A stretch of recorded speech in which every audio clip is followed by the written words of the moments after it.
Okay. Yeah. The audio and the video buttons in the bottom left-hand corner. I think most of you have figured that out. Okay.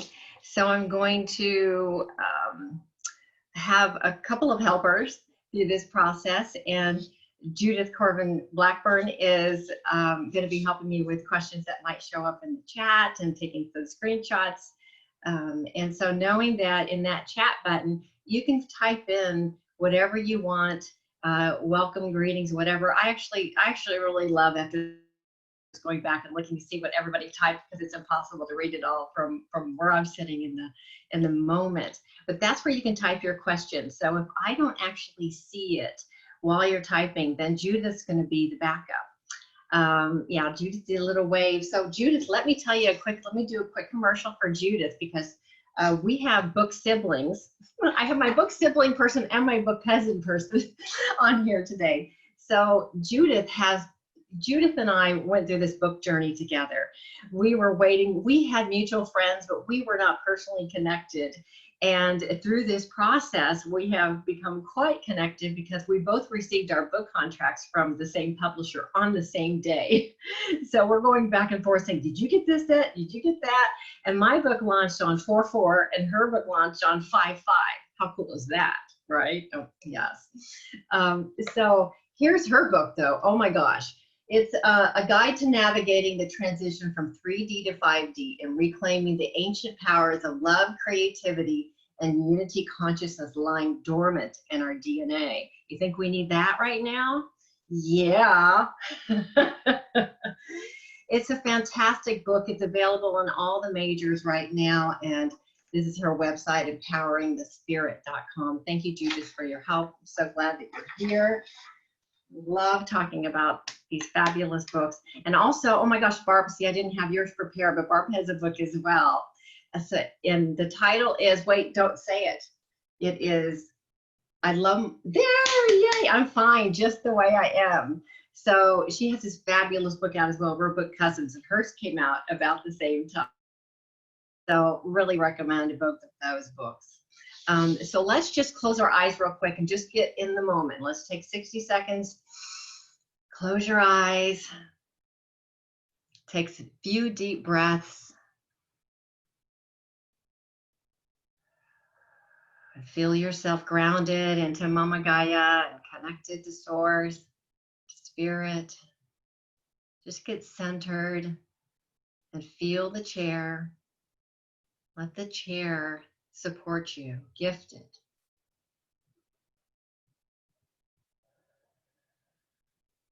We call upon the animal kingdom, the animal totems, any helpers to help you release whatever is heavy on your mind and in your heart today, and allow through answers to your questions and messages that are right and perfect for you.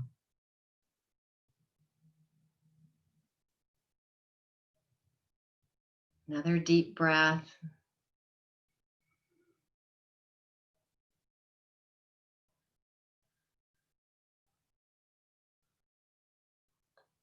And sending love and holding space for a higher consciousness to flow through our planet right now. Hold a higher vibration for our earth, for all beings.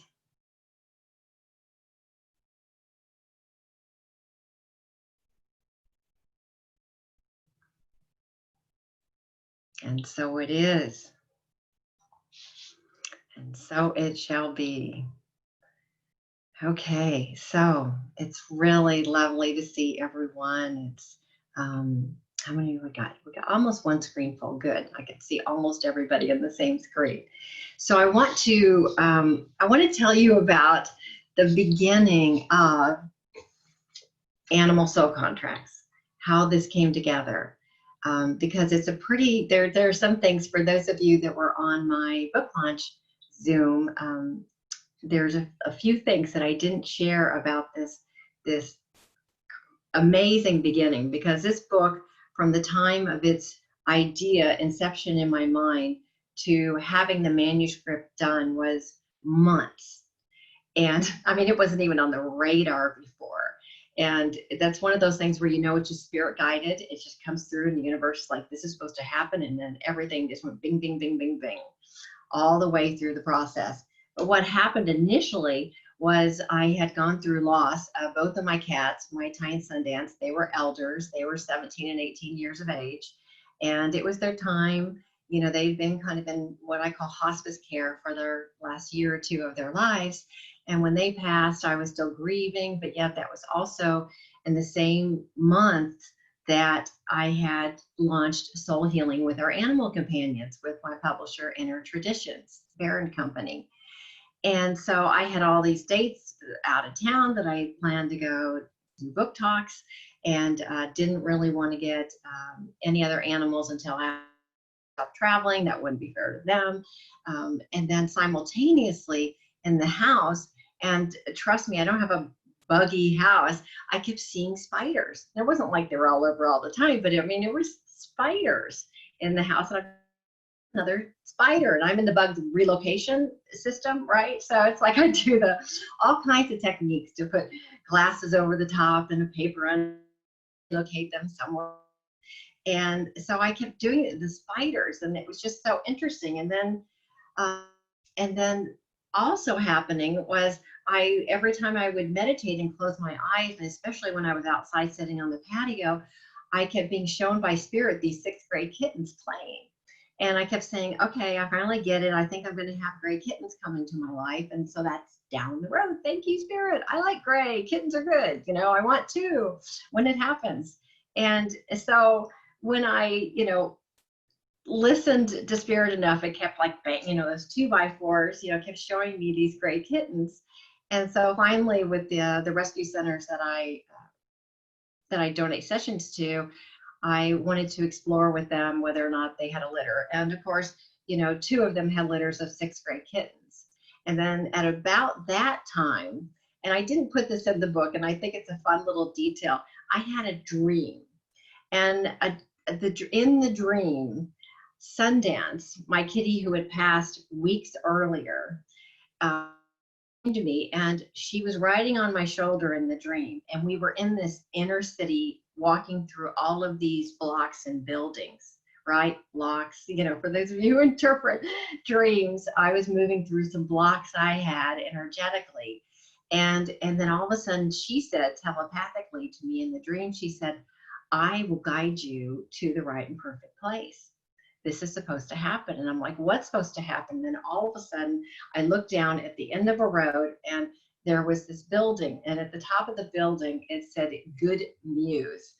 And Good Muse was one of the shelters I donate sessions for.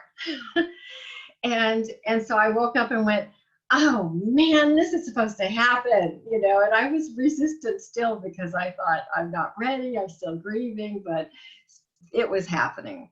And so I did reach out to Good Muse, I know, through just my contacts there. And then that ended up coming together where these 2 chose me, and I go through their story in the book in detail and all the other beautiful signs that led me to Bodhi and Rumi. Oh my gosh, I picture Bodhi and Rumi. For those of you who haven't seen Bodhi and Rumi, look, that's them right after I got them. And then they're hogging my office chair, which they do frequently. So I stand at my desk and work, right? Okay, so anyway, so then I get them home, and here's the other fun part of the story is that, so it's like any bug. So we're talking about, I'm going back to the spiders now. So any bug in the house, 2 kittens, are you kidding me? The bug has no life, right? The bug has 0 life with 2 kittens in the house. So one night, as I was going to bed, I remember that I forgot my water in the kitchen, and I got up and went there to get it, and I turned on the light, and I looked over, and on the ground in the kitchen there was a spider, that what I call East Coast tarantula. I mean, where you can hear them walking kind of thing. There was a spider like I have never, seen before, and it was a big spider, and it was just moseying along, and it's like, it was a wolf spider. And so I was like, oh my gosh, I've got to cover it fast, because if I'm in the kitchen, the boys are not far behind, and it's going to get to the spider. So I kind of throw this dish towel over the top of it, And then I pan to the left because I hear a commotion, and I realize that the boys are already in the kitchen. And I look over, and there's an even larger spider to my left, its mate. And guess what? It's a female. And guess how I knew? Because there, all of a sudden, due to these two kittens, there were probably, I'm guessing, 150 baby spiders climbing everywhere from that this mama was carrying. And remember, it's already starting pretty big, so even the babies are like regular big spiders, right? And they're climbing everywhere. And the boys are just jumping around overstimulated, going crazy, like, what do I do with this? You know, we wanted the spider, it moved, but now there's spiders crawling everywhere. And my first move was to take the boys and put them in a bedroom. And then, you know, and I didn't create a lot of good karma that night with the spiders, I got to tell you. I did not want them in the house. It was like midnight. So, but the spiders, you know, I teach animal totem classes, right? Spiders are about the written word. They are about the written word. They will help you write books. Book was not on the radar. And I was like, whenever you get a message that's big, I mean, if there's that many spiders in the house and it's consistent, that means I'm not getting the message to the point where that night that message had to happen and it had to come through. And they said, you will listen. And so I said in meditation the next day and I said, what is it? What is the message of the spider so we don't have to go through this anymore? And immediately the idea for I saw animal soul contracts. I saw in that meditation the pyramid of the 7 levels of the contracts that are in the book. And that was the amazing start. I emailed the idea to my publisher. And I had emailed other projects to him in which you kind of, you know, you hear a lot about publishers that you don't hear back from them. Well, that had happened to me with them a few times where I had ideas and I sent the idea, just the idea. I had no chapter. I had no table of contents. All I did was say, here's the idea. And it's this whole other level of my work that I have not shared before. And he responded within an hour. I love it. Send me this and this and this. And then it began. 4 months later, I had a contract. 3 months after that, I had the manuscript done. And now, you know, a year after that, the book has been launched. It's just an incredible confirmation, isn't it? When things come together that way for everyone who's working on projects in your life, we get those confirmations that it's supposed to be when it comes together that way. And so I wanted to share with you its origin because it was clearly designed, destined to happen, and Bodhi and Rumi were a big part of that.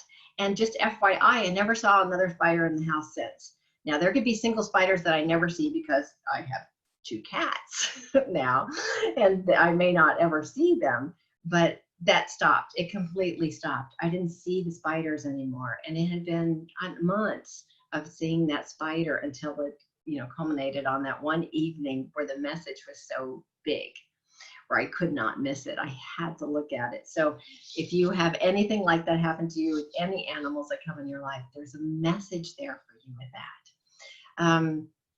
Okay, so what I want to do is I want to, okay, I think I probably covered all that. So animal soul contracts, again, look at all my little, see, I have all these things I want to get to.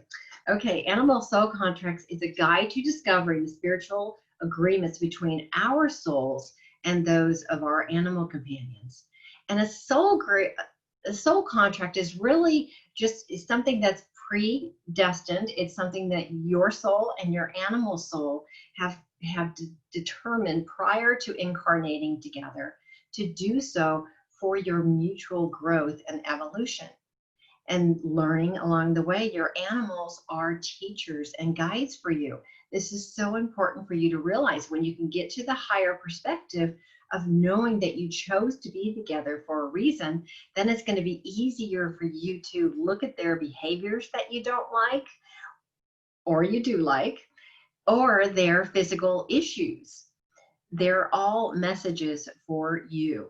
And the animals that get into your homes, get into your hearts, and then they become some of your best Earth School teachers because your energy is enmeshed. And especially for those of us that are introverts, right, or empaths, or maybe we aren't around as many people, but we are the animals. So the animals are then utilized as these wonderful Earth School tools for you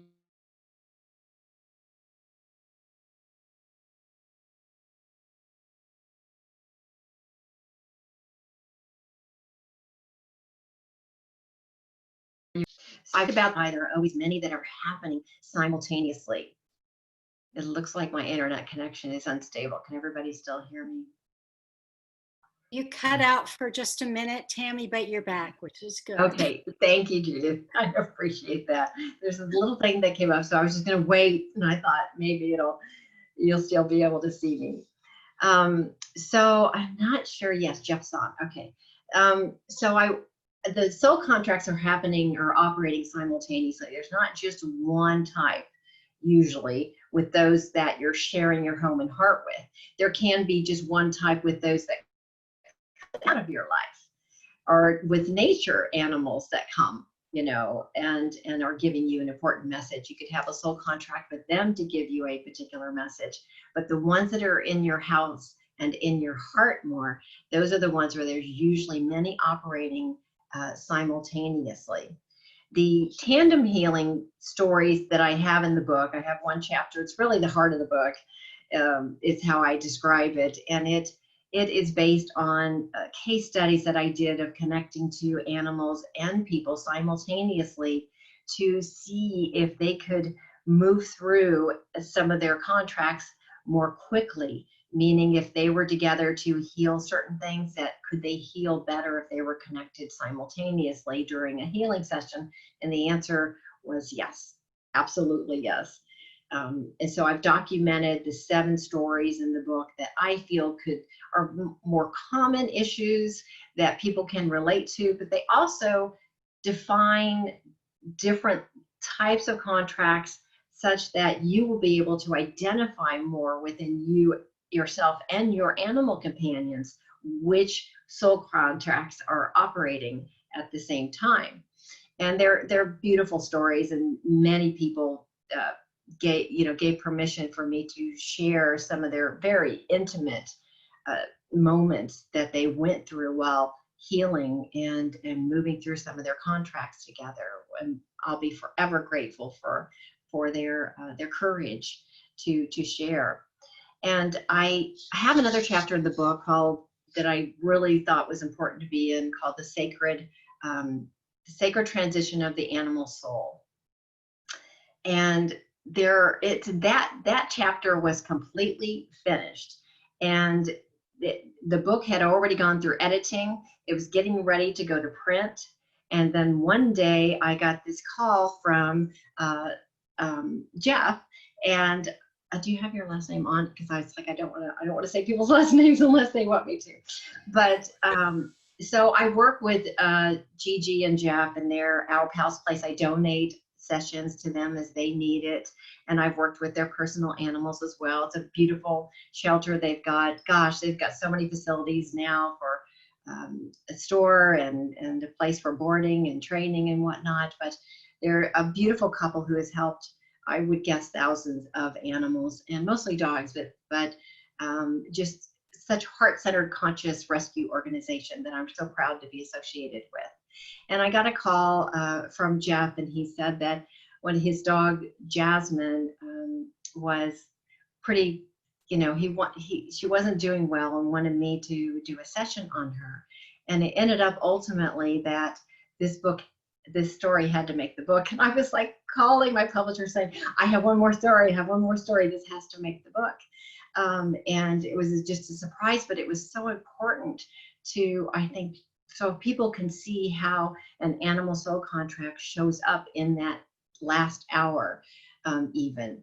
And so Jeff, let me see. Jeff, you can unmute yourself. Yep. Can you hear me? Yes. And so it's like lately I was on this interview, and the woman said, that picture of Jeff and Jasmine, can you see that? Isn't that precious? Yeah. So this story had to make the book. So Jeff, do you want to give a little bit of background about why you called or your relationship with Jasmine? I'll try, and I warned you 2 things. I warned you that as long as she was with us, I could talk forever about her, and 2, I'll also try to talk without breaking up or choking up. So I'll do my best. Everybody here understands that. So just a little background on Jasmine. Gigi and I were volunteering with a lot of local groups that, go to PetSmart and do the adoption weekends back in the late 90s and early 2000s. And we got a call, I guess about 2002 or 2003, that Jasmine had been found by animal control in the trailer park and had 13 puppies. And the animal control person knew, just based on them being overcrowded, if they took Jasmine and the puppies in, they would all be put down immediately. So as you know, that he was searching for a rescue group that could try to take her in, and the rescue groups were full. So we got a call, could we take her in? And so we brought her into our garage. And I don't know how many of you have dealt a lot with mothers and puppies. I mean, the mothers are very loving over their puppies, but they pretty quick get tired of the puppies nursing and bathing and all this, and sort of are ready for them to go. Jasmine was amazing that she never got tired of the puppies. I mean, she would, and you had to warm up to her. She was very protective. You know, we had to spend several days getting her confidence before she would let us, you know, handle and take care of the puppies. And even to the time that we adopted them out, we had them for quite a while. She got where she wasn't as protective, but anytime someone would come into our garage to see the puppies and, you know, about adopting one, she kind of went over and checked them out to make sure she approved of them, and she would let us know. So, I mean, she was, you know, we've never had, in all the years we've had mothers at our facility, we've never had one that was that loving and protective, especially with 13 puppies, you can imagine. So we knew from the start she was pretty special, and we tried when we first opened our pal space to get her adopted, and she pretty quick let us know that she had already selected her home. You know, she was with us, and it took us as After humans. failure. It took us as humans. You know, we're kind of slow in these things for a while to pick up on all the signs, but we finally did. And so Jasmine was with us from probably 2003, and she passed away in 2019. So she lived a long, long life. But in her final probably 4 to 6 months, she was my work buddy in the office here.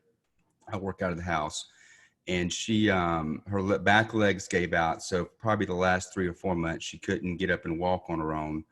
And so I was sleeping in here on the office floor with her probably for 4 or 5 months, with her 24/7, and, you know, having to help her up and having to help her walk around and go to the bathroom and all that. And I would talk to her all, you know, constantly that, you know, I will do this as long as you want to do it. I'll be here.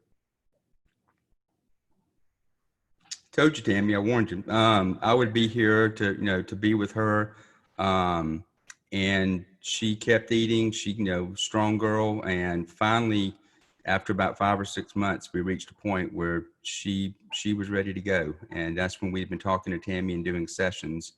And, you know, we luckily have a vet we work with over at the our pal's place, and they come in and will come in and do, you know, help the transition. And we've had others that didn't want help that we've left and they went on their own, but she reached a point that, and Tammy can tell you more about, you know, what she was getting from her, that she was more concerned about me than she was herself, and had to know that I was going to be okay with it before she was willing to go. So she hung in there for a while to sort of work with me and help me get ready for her transition, which says a lot about her. And Yes. I'll let it go with that, Tammy. But Yeah. she's a special So girl. Yeah. I'll add in the part that I thank you, Jeff, for sharing, and they had a really strong bond, and that's why I wanted to get their story in. But what was interesting was that, you know, Jeff was so amazing with this connection he had. I mean, and she was still eating, and she was still wanting to play, and he could see in her eyes that it wasn't her time, and said, I'll continue to help you. And he would be in the shower and get the sense that she needed to go outside. He would be at the grocery store and he would feel like she needed him, and she did, and he'd rush to her side and take her out or whatever it was that she needed. And so when he called and said, I just want to do a session and see how she's feeling, the most miraculous thing happened that hadn't happened to me in the session before. And that as I was connected to her, I do these remotely, I was connected to her heart to heart, soul to soul. And all of a sudden I was watching a visual of a woman with dark hair standing and talking on a cell phone. And I couldn't hear what she was saying, but I was like, what is this woman? Then all of a sudden I heard one little snippet, is that a word? Snippet, yes, and it said, and she said, the soul contracts are over. And immediately I gasped, and it wasn't because of the words, it was because it was me. The woman was me. She had taken me to a conversation I had had the week before with a friend, where I was actually saying to this friend, you know, because this friend and I, we were comparing notes about how a parent had passed. And then I said to her, I go, man, if I'm ever laid up and nobody can take, you know, I'm happy to watch everybody take care of me, and I can't even respond to them, and our soul contracts are over. I just want to be helped out of my body. Well, just that she brought me to that memory meant that poor Jasmine, you know, it's like her love for Jeff was so great that she was having a different, you know, I believe her message in taking me to that conversation that I'd had with my friend meant that she was having a very difficult time watching Jeff. And it had gotten to the point where it was, you know, my impression from Jeff and from Gigi was that it had gotten difficult, you know, after so many months of that constant care. And Jasmine shared that she was having a hard time and that the soul contracts were complete, you know, and that was her message. And I just thought how profound. And, you know, as soon as I told Jeff, of course, you know, he said that would be Jasmine worried about me more than, you know, herself. And then they ended up, you know, making the decision. Gigi and Jeff made the decision to help Jasmine cross the Rainbow Bridge. It came together the next day, I believe. But thanks again, Jeff, for sharing that. And I just thought it was an important, you know, story for everybody to hear, because we think that the animals, we think it's all about taking care of them, and they're also, you know, they're in there. And of course, it was difficult sometimes for them to watch us go through that time. So if the soul contracts are completed, it's a way that sometimes maybe they want to give you permission and not see you struggle so much taking care of them if they don't have the quality of life left. And Jasmine gave him real good signs. You know, she had pretty much stopped eating. You know, she was doing fine until she wasn't. And that's when he started saying, okay, it might be this. So I just give Jeff some love for thanking him. Yeah, give him some love for just sharing this beautiful story that, you know, they're still connected. You know, they'll always still be connected. So, okay. So, and let me give a great thank you to all people who are in rescue work and give so much of their time and love to help animals have a better feeling life and to find a forever loving home. You know, it's not an easy path, and I just want to thank everyone that's in animal rescue. Yes, yes, give everybody some thanks. Yes. So, so I want to read, where are we at? Oh, good. We're doing good, guys. I'm so excited because I want to have time for questions. So I want to read a portion of the book that I didn't touch on really at all in the book launch, in that it's called The Soul History, because these animals that come with us, you know, that sign up to be with us, they've got the soul history just like we do. This is the, you know, that chapter is really so much of the information that I didn't share at all in my first book, Soul Healing with Our Animal Companions, that I felt it important and that people were ready for now to learn more, that we've got this long-standing history with the animals that choose us, that the animals that are in our lives. And so I'd like to read with you a portion from the Soul History chapter. There are endless reasons an animal might choose to share all or a portion of its life with you. For example, the animals that trigger you negatively might not be from your animal soul group, but perhaps you contracted with them to be a button pusher to help you to clear unreleased emotions. Or perhaps you were intended to learn compassion and patience from them. On the other end of the spectrum, there might be an animal whose purpose is to remind you of how wonderful you are just when you need it most. Seek to find the higher meaning of their actions and behaviors, as this will facilitate an awareness of the gifts your souls planned before you incarnated into the bodies you now inhabit. Most animal lovers have shared the journey with a couple of animal companions that have made monumental impacts on their soul's growth. It's possible that they were your first unconditional love, or supported you through a difficult time, or that their love helped you to heal physically and or emotionally. You have probably known and loved these animals for many lifetimes. These light beams have their sights set on reminding you of the truth of who you are at your core, a beautiful, loving, worthy, and powerful being. When a person first meets the animal they are destined to be with, the animal will undoubtedly recognize and choose them first. There's a good chance the person will reciprocate the interest, but sometimes they don't recognize the animal's soul until they've spent more time with them. And that can go both ways, of course.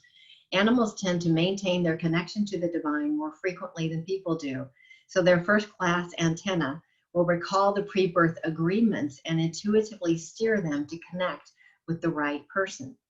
It's simply magical. The big picture about how and why the animal and humans are attracted to each other are further detailed. So we make these plans in advance to be with these animals. And I learned through doing sessions for 20 years now, thousands of sessions, that we have certain animals, just like for people who are aware that we've got a soul group of peers, of two-legged peers that we've contracted to have in our life to clear karma, to help us grow, to help us learn. There are buddies on the other side. We also have this soul growth group of animals that we will incarnate with time and time again. And that's why it's a little bit easier to recognize them when we see them, and you just have that instant attraction. You know, I mean, I was a little bit of resistance with my last few adoptions, as I'm thinking I'm not ready for it, but that they went out of their way to make sure that I knew it was them. And I share in the book about Sundance where, you know, again, I had grieved 2 or 3 losses. This was back like 19 years ago or so. And when I went to look at a friend's just happened to have a litter of kittens. And as I just thought, I'm just going to go play with her kittens. And, you know, Sundance, one of them, she kept being the one that would sit on my lap when none of the other kittens did, but that wasn't enough. So when I left the room and cup of tea with my friend and came back to leave, she was asleep in my purse. So that would be a sign, right? That would be a sign that you are being chosen and you are supposed to bring them home. Yeah. So I sometimes need those really heavy 2x4s to make sure that I'm, you know, and so the animals know that. They'll do that. They'll find their way to you. No matter how brief your time together, there are contracts that you've signed up for those brief interludes. And you think about the animals that have been in your life, about how they've touched you, how they've opened you. And for those in rescue, sometimes there's one animal you're drawn to, one run, you know, and know that it's because you probably knew each other at another time. And there's usually some type of magnet of mirroring wounds as well. You know, if you've been abandoned and that's unresolved, you're going to be magnetically drawn to animals that also have been abandoned, so that you can heal that together. It's like you can recognize their soul DNA per se. So there's that going on as well. So so at this point, okay, so do I have any questions? And look at all the wonderful comments. Okay. Okay, are there any? I just want to see if anybody has a question. You can either raise your hand physically, or you can do that when you go onto the participant screen and pull that up. You'll see a formal raised hand, and it'll put a raised hand by your name so that I can see you as well. And if you have any questions about the book, if you've read it or not, anything that I'm sharing or comments, feel free to chime in. I know it's a big group. It can be a little intimidating to do so, but it will help others as well. So I don't see any questions. Jeff, I hope you're reading the comments. Okay, so what I'd like to give. And Andra had her hand up in the screen. Okay. Oh, yay, yay. Okay, Andra, I'm going to unmute you. Let me see. Are you? Let me see. Can you? There. Yes. Hi. Thank you for having me. I have not read the book, but I very much look forward to it. As I mentioned before, several of us on this Zoom volunteer at San Francisco SPCA. Some of us work in the medical department, and we see very, very sick animals, cats. And there's been times throughout our volunteer work where we might get a phone call from one of the staff saying, unfortunately, we're going to have to euthanize because this animal has reached a point where it's suffering. So we get called, and then we are allowed to come in and say goodbye to the animal before, you know, it happens. And so that's happened, you know, quite a few times, and it's always never an easy thing. So my question is, what things can we do during that visit in order to have some closure with the animal, with the cat and or kitten, and how we can best help in assisting that transition for the cat or kitten?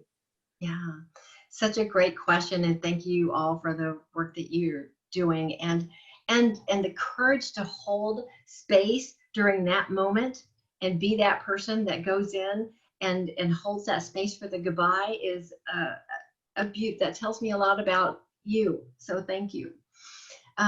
So what I would recommend, and I'm sure that you're probably already doing this because I can tell you guys have these big, loving, open hearts. But know that, you know, for you, know that the animals don't fear the transition. And I believe on some level that if it's happening, and if it did happen, that it was meant to happen. And knowing that the soul lives forever can bring peace for everyone, right? Because you can have them, you know, they're going to be back again, and they're going to be in your lives again. And if they touch you at all, know that you can tell them that. So I would just hold as high a vibration as possible. And that means that as you're sitting with them, I would tell them, you are a loving spark of the divine, and you made a difference while you were here. And just being with you makes me feel better. And I'm so grateful I got to know you. And those obvious things that I'm sure that you are already doing, because everything else Spirit is taking care of. You know, as soon as they transition to the other side, they will be greeted, and they will be loved, and they will be receiving, yes, you did it. If they are passing and there's no way to stop it, then you know that what they came to do, they did. And so I would just go out of your way to make sure that you know that how they touched you, because that helps. We're all working souls. We all want to know that we served. If we peel back every layer to us, we are here to help others feel better. We are here to help all of us, you know, heal and have a better feeling life. And so I would just do that. I would just honor them, and whatever you know about them, tell them what you love about them and how they changed you by knowing them. Okay, thank you so much. You're welcome. Tammy, you've got two really good questions in the chat. Okay. The first is, what is the best way to bring the soul contract concepts to clients who are not so willing to be introspective? Is there a key question that can help? And if it's not too distracting, I'm going to read both questions to you. I've already forgot the first one. Okay. Okay. No, but let me just, okay. Actually, the one that came in first, which I didn't read yet, is, can you share more examples of knowing the signs in choosing a reincarnated animal that was formerly with me and was the love of my life? How will I know that I found my dog Leah in her new form? So one is about being able to recognize your animals. And then the other is, as a practitioner, the best way to bring that the soul concept, the soul contract concept to clients who are not open particularly. Okay, thank you, Judith. So I'll address Leah, the dog who choosing to share the signs and choosing. So here's the deal with it, and I do write about this exact question in that soul history chapter. The answer to this question is in there for anybody who has the book in more depth than what I'm going to remember off the cuff. But know that they will let you know these stories that I share. about the animals that choose me, they will go out of their way to make sure that that they're the one. There won't be any mistakes. Time and time again, I'll hear, well, I was going on to petfinder.com and I knew that this dog was the one. And then bam, I didn't end up getting him, and I'm traumatized because I didn't end up getting that dog or that cat. And I say, then that wasn't the right one. It's impossible for you not to be with the one that you're supposed to be with. So it's more learning about trusting yourself and trusting universal guidance to bring you together. So it's like you get to relax and just get out of your head and get into your heart, and your heart will guide you. Because there are these, I believe, I see during sessions, energetic cords between your heart and the hearts of the animals that you're supposed to be with and have ever been with and love. So these heart cords are working behind the scenes to bring you back together in the physical. And so any steps, if you get out of your head and trying to figure it out and trust that you're going to get little nudges, maybe you should make that call, maybe you should do this, or maybe you should just go visit this place. And as soon as you see them, you'll know. It's just that feeling that you get, and it's unmistakable, especially if you're in the middle of searching. And if everything lines up for it, bing, bing, bing, bing, like what the book did for me, then that's another way that you're going to be able to tell that it's your animal. So I would get out of the details as much as possible and just trust. It's one of those growth opportunities to really trust that you're going to be coming together. So I hope that answers your question from that phone number that called in. And then the second question was the best way to bring the soul contract concept to clients who are not so willing to be so introspective. Yeah, well, I happen to have a workshop coming up that you might be interested in joining, a masterclass on how, which is on June 4th, where I actually give a lot of guidance on how to talk to your clients about that. And so I'm not going to get into a big long answer with this one on that, but clients, you have to accept clients where they are and get unattached to the outcome and trust your divine timing for what each person is ready to receive. And so once we get out of really wanting the person to learn about them, that's actually going to remove that pressure energy, and they might be open to it more. You just plant seeds and get unattached to the outcome. And, and then the universe will just kind of take over, and the person may call you back later and say, what was that you said about that? Or they might go Googling what are animal soul contracts. The important thing is that they just get the seed planted if that's what you feel called to do. So, and again, I get into a lot more of those details in the workshop on June 4th, but okay. Oh, wow. Somebody is on it. Thank you, Barb, for, she listed the link for the, wow. Thanks, Barb. Okay. Okay. So I'm hoping that Mary Kathleen is on. Let me see if she can unmute and I'll see her close. Mary Kathleen is in the chapter of the soul contracts, the 7 levels of soul contracts. So I have an example on each soul contract level about how that type of soul contract will show up. And the 6th level is through symbolism. Symbolism is a very high vibration, on the 7 levels, it goes up to vibration. It actually, I learned from someone recently that they correspond, it was an interview, that they correspond with the chakras as well for the vibration for what they bring in. So, so in symbolism contracts, usually the animals are acting out something symbolically that we are trying to learn. And in Mary Kathleen's beautiful story that she allowed me to share in the book, it was really about a dog that she had rescued. So are you unmuted? I am. Can you hear me? I can, yeah. Thank you so much for being here and sharing your story. Well, thank you for having me, and thanks for writing the book. It's amazing, and thanks for being the amazing practitioner that you are. You're so healing for all of us. So my story is with a dog that I rescued from our shelter nearby. And I had an instant attraction to this dog, and which became clear and evident as to why, but it was to heal something that was going on with me.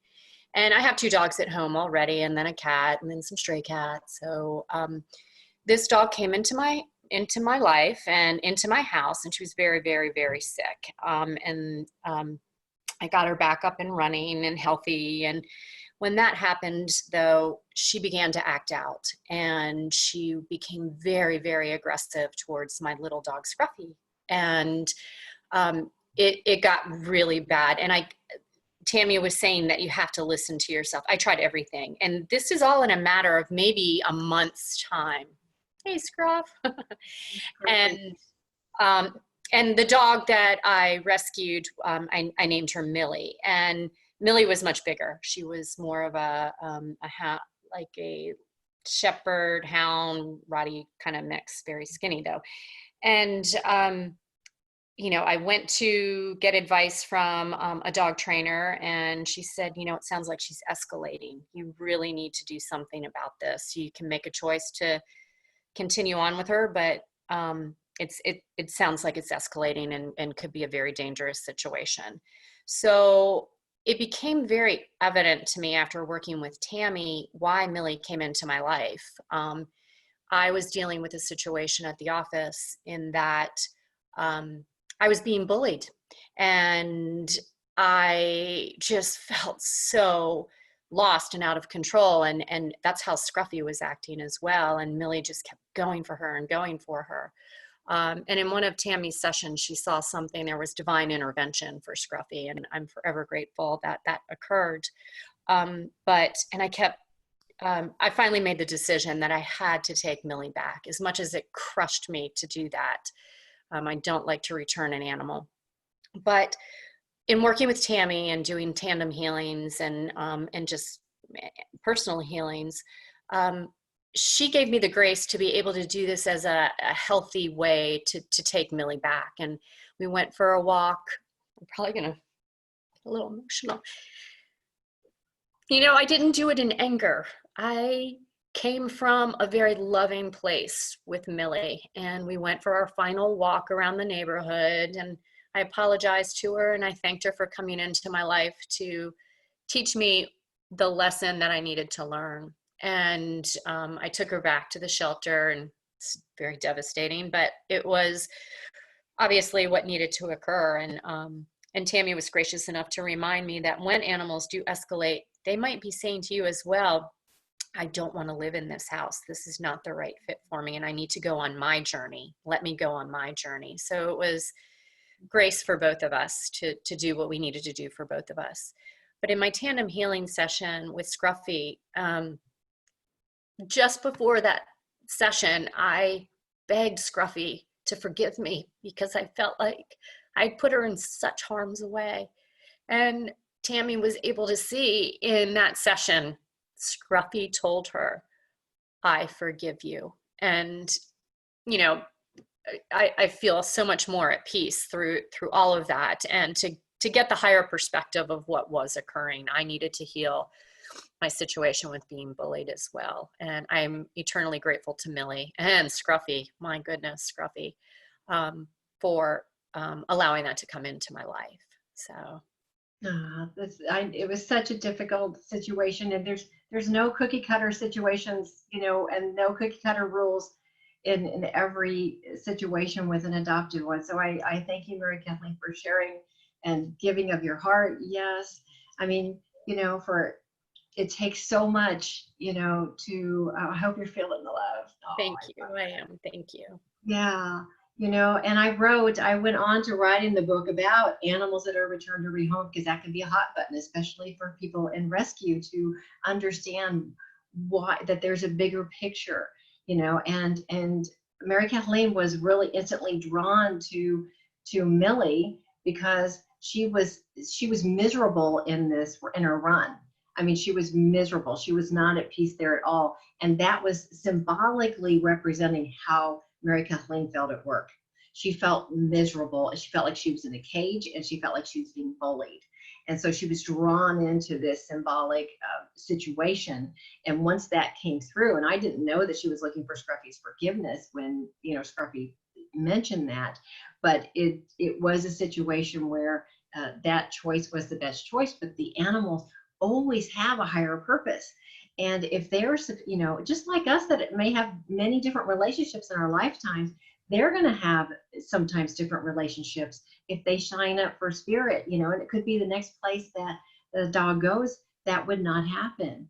You just don't know. But for Mary Kathleen, that situation showed up to help her reach this new level of healing and really approach things at her work differently as well, and come in with this new learning. So it was just an amazing process to see unfold within them.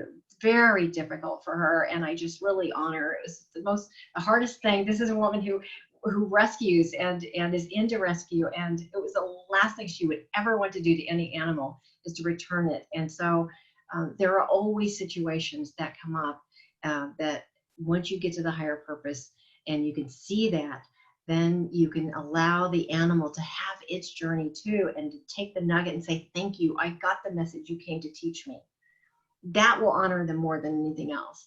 You know, I got the lesson and I'm going to integrate it, and I'm changing something about me because of you coming into my life. And that's a beautiful way to honor them, isn't it? Yeah. So I want to, let me see, there's so many different things. Oh, the book giveaway, let me do that before, because I will stay long for those of you who want. There's a lot of things I haven't gotten to, but for those of you who can only be on here for the hour, I want to at least do the book giveaway. So, so Barb Teckle's going to help me with that. So what, basically what I want you to do is I want you to, anybody who's interested in receiving a free book, type in Bodhi.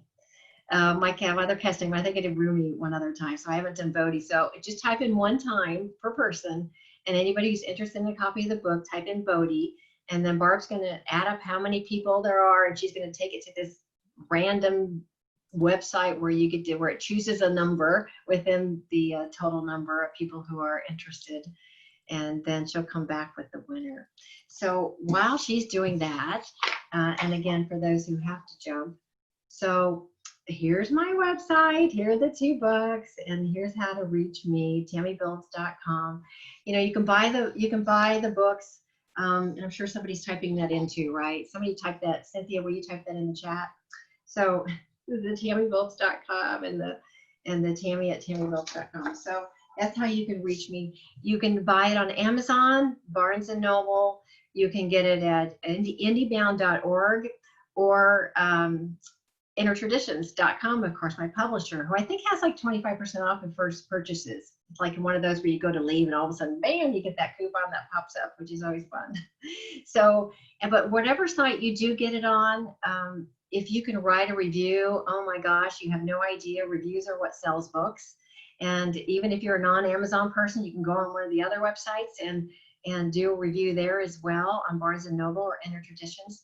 Those, if you like it, whatever, I want you to speak from your heart. But for those of us who buy books based on the reviews, we know the importance of reviews, and that's the biggest gift that you could ever give me. And I just want to reach more people that it will help. So thank you for that. So Barb, where are we? Are we counting? Are we? Yep, I'm still counting. I didn't know when you wanted to stop, so I can figure that out. Okay, well, so I'm going to assume everybody's in now. So yeah. Okay, I'll do that then. So, okay. And let me see, do I have any other commercials? So my That was, oops, I got it. It was so, it went to the last one. So it's whoever's number is 938-151-707. And you want them to email you, Tammy?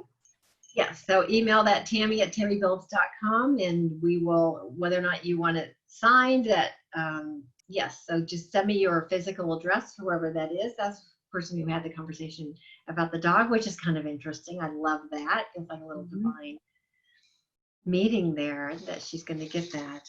So, okay. So we have, I can do, let me see, it's 4:57. The 2 things I wanted to get to are how to get in alignment with your soul contracts And I want to be able to do the meditation to connect with an animal on the other side. So I'm going to do both of those at starting at 5 for those of you that want to stay on. So for those of you that have to pop off, just know that you are the orchestrator of your experiences with your animals at a soul level. You're meant to be together for your mutual growth. Knowing that there's a higher purpose to your relationships with your animals will get you out of victim and into enlightenment and empowerment. So when there's a situation that happens in your house with your animals, if there's a behavior, if there's a physical issue that comes up, know that this experience is just as much yours as it is theirs. And it's happening for your mutual growth. And once you can get to that higher purpose, and sometimes that's just your intention of seeking the higher purpose and pulling back your energy from being either a victim or being in the fix-it mode, wanting to fix it. Just fix them. You know, that doesn't ever work, right? Fixing everybody around us, does that help for long? But with animals, we always want to do that too, and know that they're also our teachers and trying to get a message to us.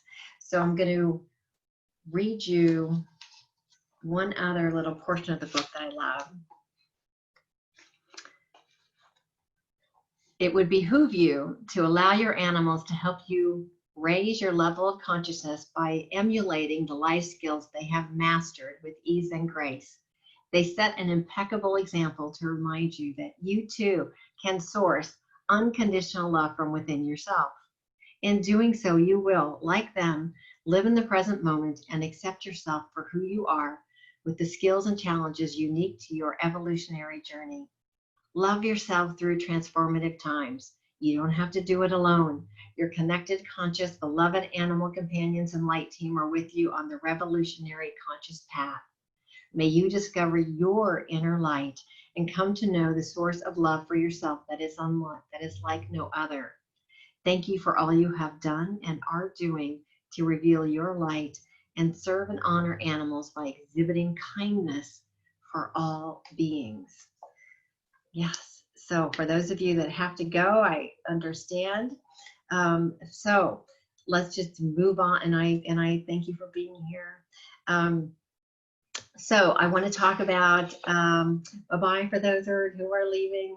So I want to talk about how to get in alignment. We'll do that kind of quickly because there are different things that you can do, and of course it goes into a lot more detail in the book, but there are different things that you can intend that are going to help you get in alignment more easily, to be able to see and be able to experience these soul contracts so that they will more intentionally reveal themselves, so that you can both heal faster, so that you can evolve faster. And that does not mean that they are going to not be in your life, for some reason.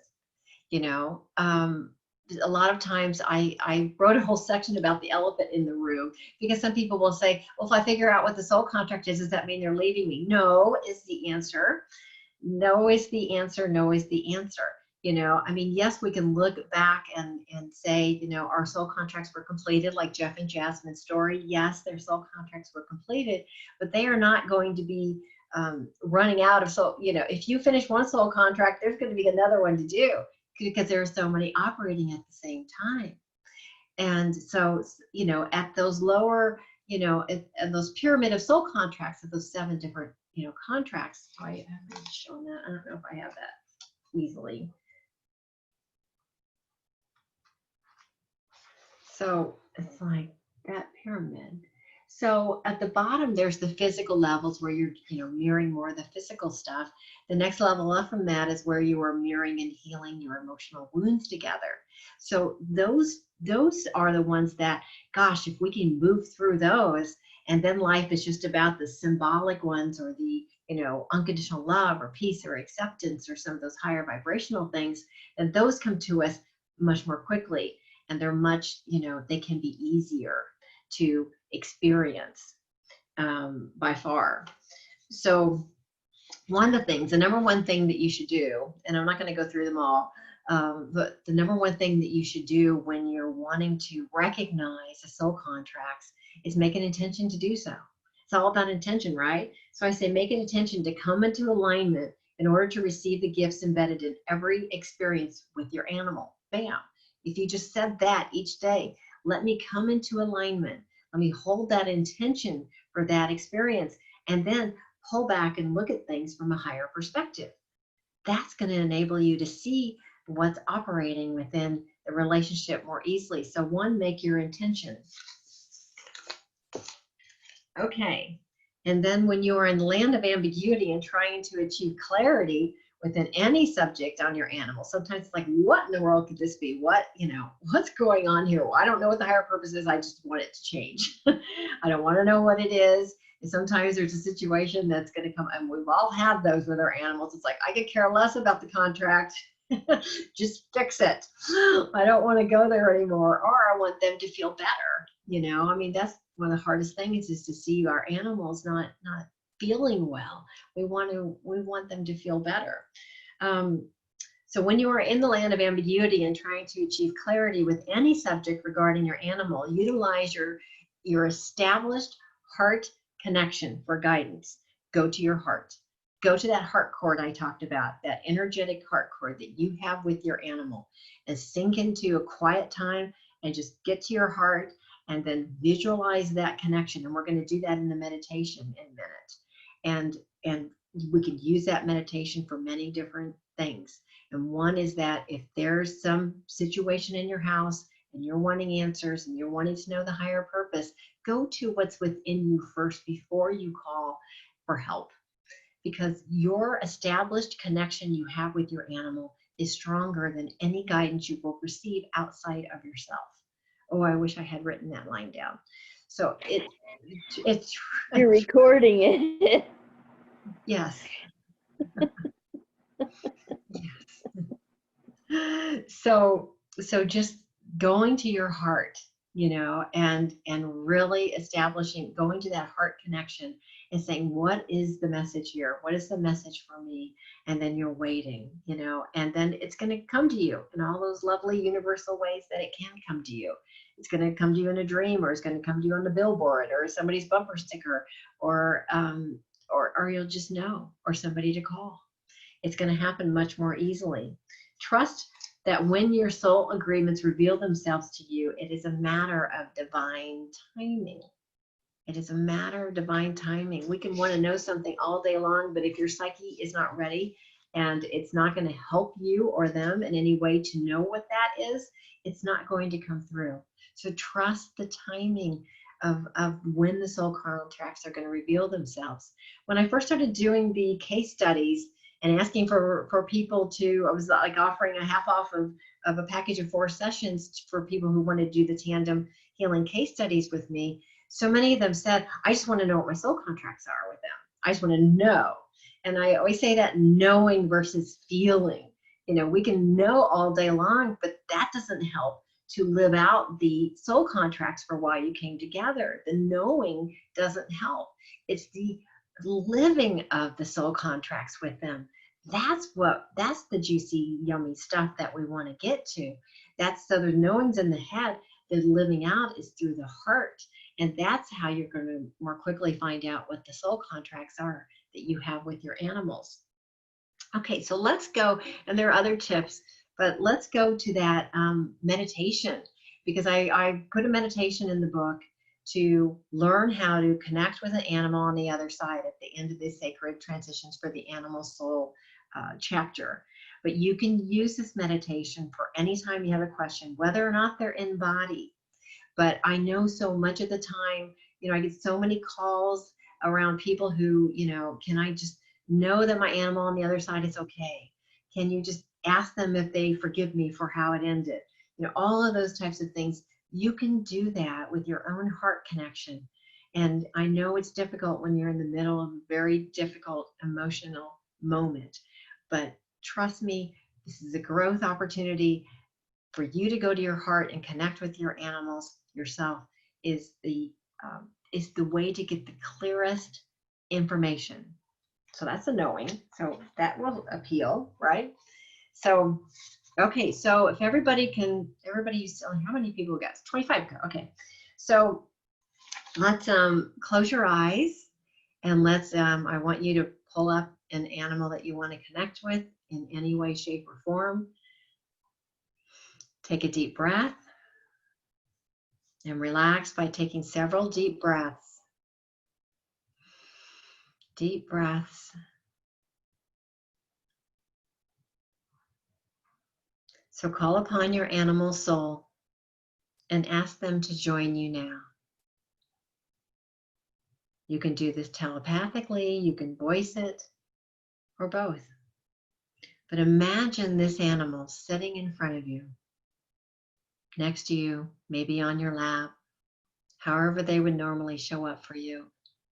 Imagine them being with you now. And now continue to breathe into your heart. And if you're feeling emotional, that's okay. That just means you're connecting with them.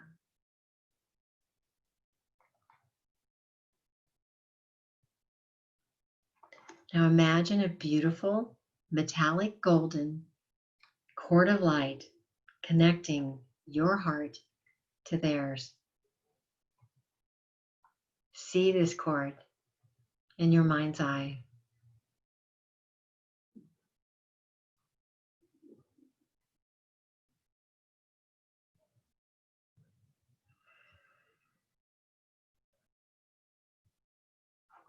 Relax and breathe into this sacred heart-to-heart connection you now have intentionally with your animal.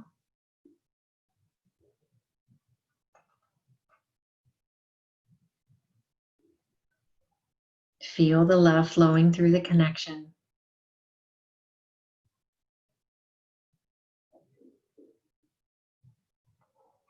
In this sacred and loving space, you will be granting them a huge wish if you allow them to send you love and gratitude for all you have done for them.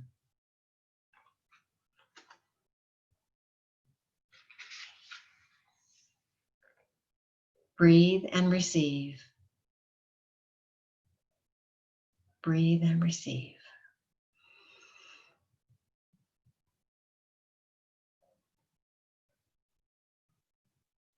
Now you can share anything with them. Maybe there's a specific question you have for them, or share any thoughts with him or her, no matter the emotion associated with it.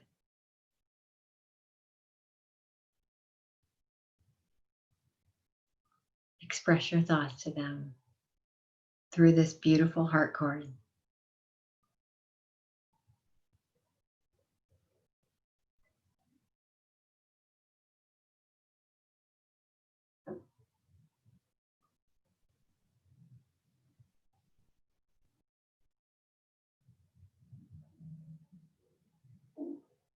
You might get a sense, a visual image, a smell, a color, or simply feel their love. Or you might get a direct answer or thoughts back from them. Or maybe a just big whoosh of love from them, reiterating something that you're already feeling and thinking is the answer.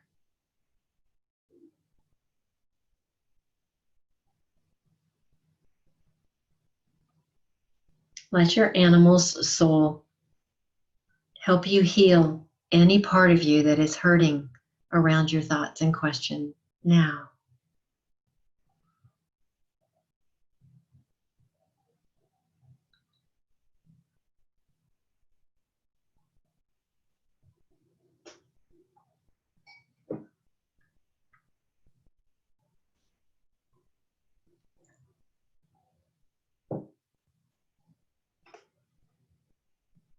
Give yourself permission to release and heal, as this is a way to honor them and let them serve you for all you did for them.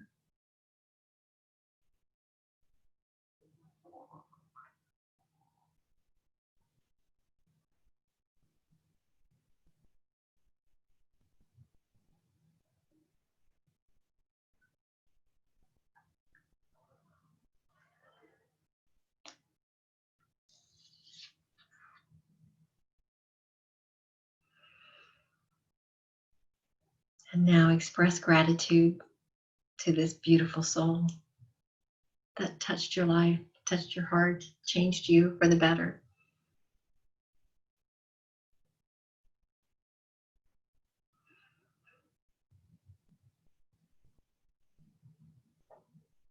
I know you love them.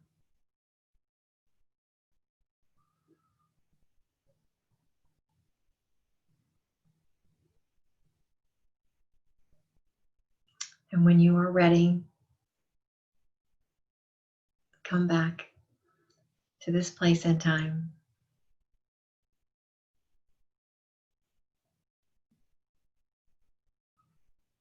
A little more healed, heart open, because that's what they do for you, right? That's what that animal always did for you. Opened your heart, helped you find a piece of yourself that you didn't realize you needed or had or needed healed.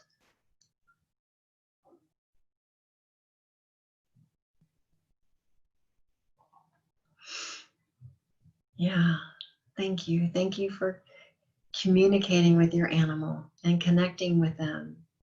Yes. Yes. Great work, everyone. So,